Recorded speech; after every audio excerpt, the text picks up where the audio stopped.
So folks, in this environment here, our people utilize certain woods over others.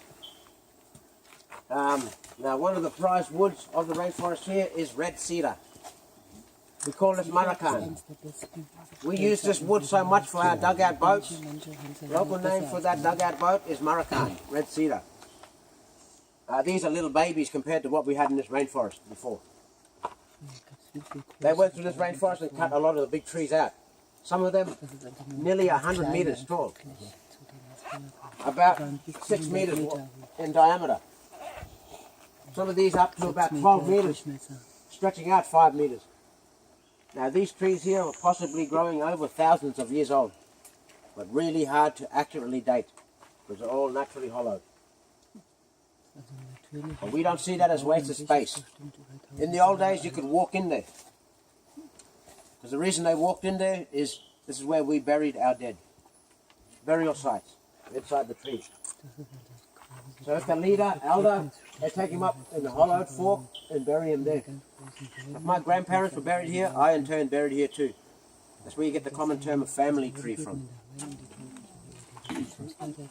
We don't cut the trees down no more, but we still utilize these ones here, buttress roots. Through the roots here, we get things like a shield. Now East Coast Aboriginal people had the biggest shields in Australia, head to toe coverage, used for tribal fighting. So something this small here, especially with the design, trade and barter, like money. So we traded with the open people, the desert people. Because we utilized their lands certain times of the year, we also married into them. We didn't marry within this tribe here, we married out. So this was seen as keeping a peace between the two tribes.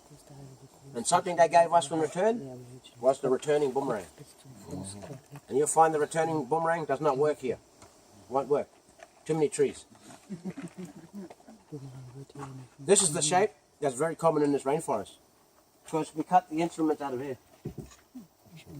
Now that's what our boomerangs look like. You cut that out, that's the boomerang. Right there. So we don't need it to return. We just need it to go straight and be strong. And we also use the buttress either to find out who you are, where you are. Hello? You go like this. Where are you? I'm looking. If you're sick, injured, you can't walk around.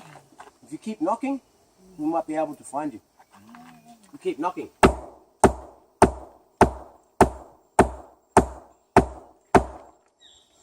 If you ever get lost, that's one way to get out. Another, can you hear? The river. You can hear it.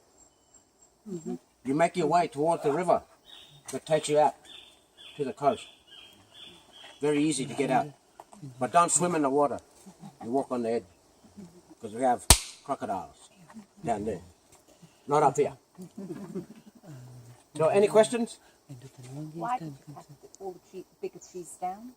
Oh no, loggers. Oh, loggers. Yeah, loggers come through and cut it for wood, for furniture, boat, housing material. Yeah. Very, very prized wood. We had some of the biggest red cedars left in Australia here. They stopped cutting in the mid-1970s. Over the date.